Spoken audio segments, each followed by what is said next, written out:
Hello everyone, good morning, welcome back to the channel. আশা করব প্রত্যেকে ভালো আছো, সুস্থ আছো। আজকে নববর্ষ, তোমাদের সবাইকে জানাই শুভ নববর্ষের প্রীতি, শুভেচ্ছা আর অনেক অনেক ভালোবাসা। নতুন বছর সবার খুব ভালো কাটুক।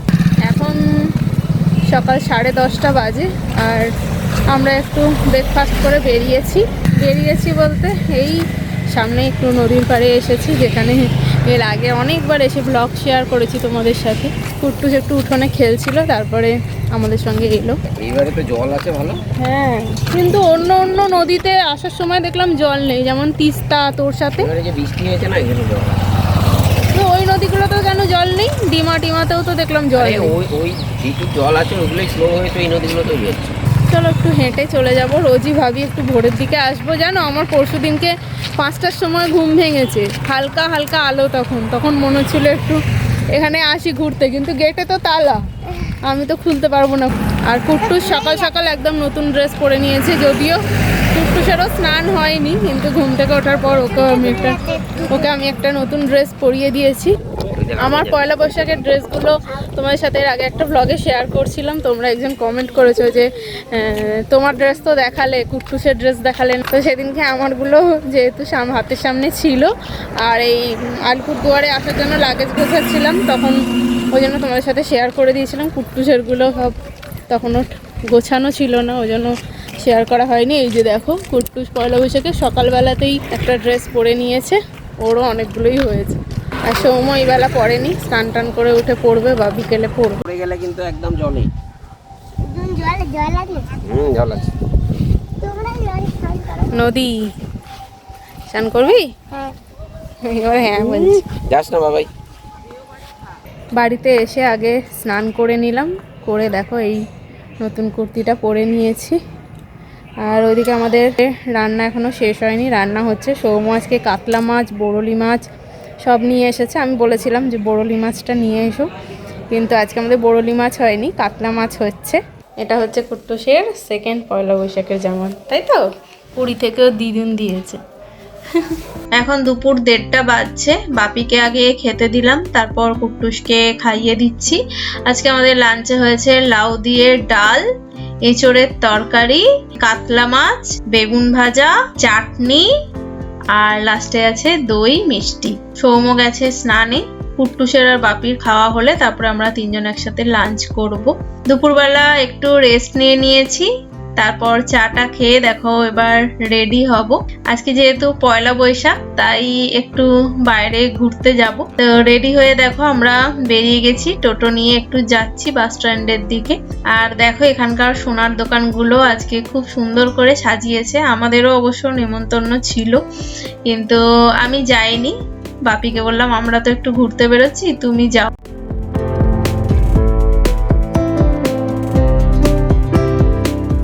আজকে আমরা এসেছিলাম রেইনবো ক্যাফে অ্যান্ড রেস্টুরেন্টে। এই রেস্টুরেন্টটা নতুন ওপেন হয়েছে, এই 6 মাস মতন হবে।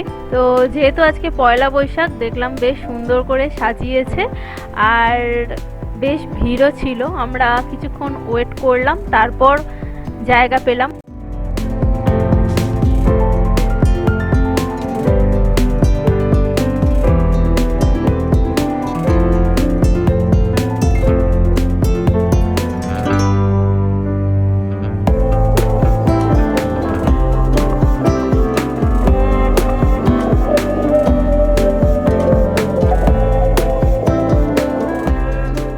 দেখো প্রাইসগুলো তোমাদের সাথে শেয়ার করলাম, ভেজ নন ভেজ সব কিছুই আছে। খাবার কোয়ালিটিও ভালোই। তোমরা আলিপুরদুয়ারে যারা থাকো তারা এই ক্যাফেতে এসে খাবার ট্রাই করতে পারো। আমরা যদিও খুব বেশি কিছু অর্ডার করিনি, 1 প্লেট ফ্রেঞ্চ ফ্রাই আর তার সাথে 1 প্লেট চাউমিন অর্ডার করেছিলাম। কুট্টুস যেহেতু চাউমিনটা খেতে ভালোবাসে, তাহলে ও আমাদের সাথে খেতে পারবে।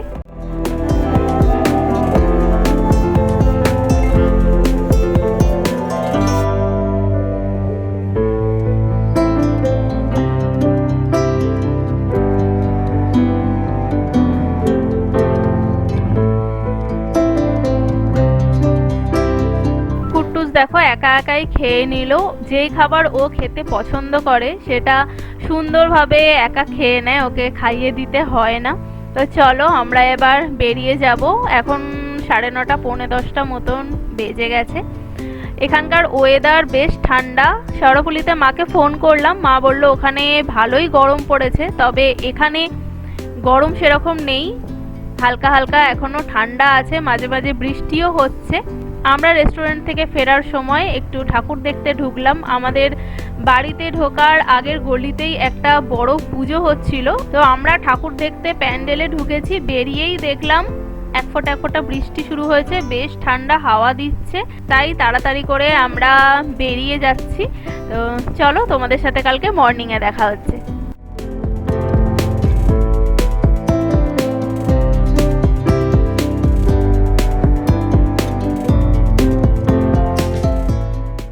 আজকে হয়ে গেছে নেক্সট ডে মর্নিং। কুট্টু সকাল সকাল বায়না শুরু করেছে ব্রেকফাস্টে ম্যাগি খাবে, তাই আজকে সবার জন্যই একটু ম্যাগি বানালাম।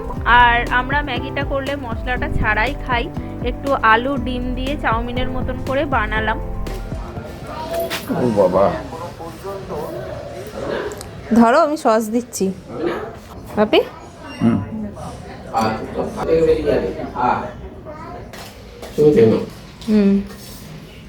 খাবো, খাইয়ে দেবো।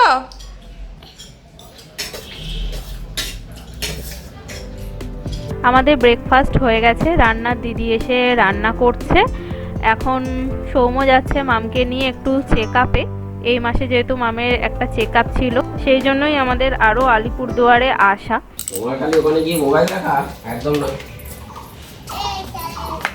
এই দাদার সাথে ঘুরে এসো, দাদার হাত ধরে যাও। না, ঠাম্মি ডাক্তারের কাছে যাচ্ছে বাবার সাথে। এদিকে ওই যে দেখ না কিরকম গাড়ি ঘোড়া সাইকেল কত কিছু যায় না, একদম দাঁড়াও যাবো তো। হ্যাঁ, বিস্কুটের প্যাকেট টেকে আনতে যাও। ওই যে ব্রিটানিয়া থিন বলবে। ব্রিটানিয়া ঠিক। হ্যাঁ,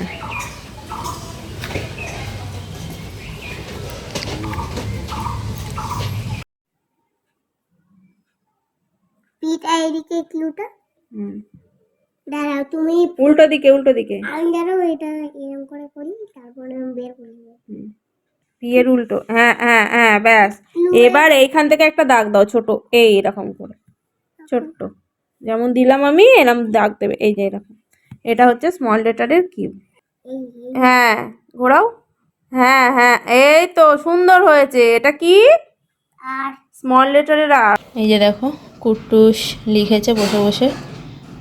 অনেক টাইম লাগায়, বসে থাকতে হয় ওর কাছে। আধ ঘন্টা ধরে লিখলো ক খ। আর এখানে কুট্টুসকে স্মল লেটারটা আমি শিখিয়ে ফেলেছি। এই যে দেখো, স্মল লেটার লিখেছে A to Z। Capital letter তো আগেই শিখেছে, স্মল লেটারটা এখন শেখালাম। এখন সন্ধ্যে 7টা বাজছে। সৌম্য বললো যে চলো একটু বাজার থেকে ঘুরে আসি, কিছু টুকটাক সবজি নিয়ে আসি। প্রত্যেকবার আলিপুরদুয়ার এলে আমি এই বড় বাজারে একবার আসি, এটাকে ওরা বউ বাজার বলে। তো এর আগের বারও এসে তোমাদের সাথে শেয়ার করেছিলাম। এখানে অনেক সবজি পাওয়া যায়, নতুন নতুন সবজি, যেগুলো নর্থ বেঙ্গলের মধ্যে বিখ্যাত। তার মধ্যে 1 নম্বর হলো কোয়াশ। প্রত্যেক সবজিওয়ালার কাছে কোয়াশ থাকবেই।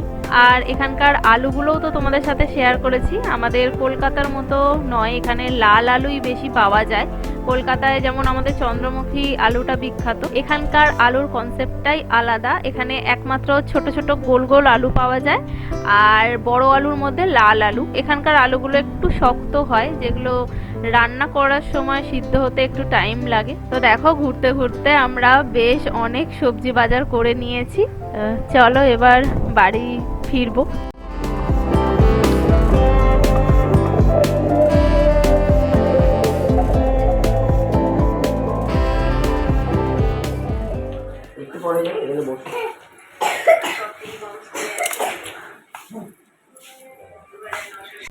বাজারে ওর তোমার ছেলের বন্ধুর দোকান থেকে সবজি নিল, আবার তোমার ছেলের বন্ধুর টোটোতে বাড়ি এলো। এটা নিয়ে যাবো। ছোট আলু নিয়ে এসছে, কলকাতা নিয়ে যাবে। না না, এই জুতোটা খোল। এখানে ঝড় বৃষ্টি হলেই কারেন্ট চলে যায়। আজকেও রাত্রে প্রায় 4 ঘন্টা মতো কারেন্ট ছিল না। আর এই বাড়িতে যেহেতু এখন একটা হ্যারিকেন আছে, সেটা জ্বালানো হয়েছিল, সৌম্য কুট্টুসকে দেখাচ্ছিল, যেহেতু ও কখনো দেখেনি। তো চলো আজকের ব্লগটাকে এখানেই এন্ড করছি, তোমাদের সাথে দেখা হচ্ছে নেক্সট ভিডিওতে। আজকের মতন এখানেই টাটা, গুড নাইট।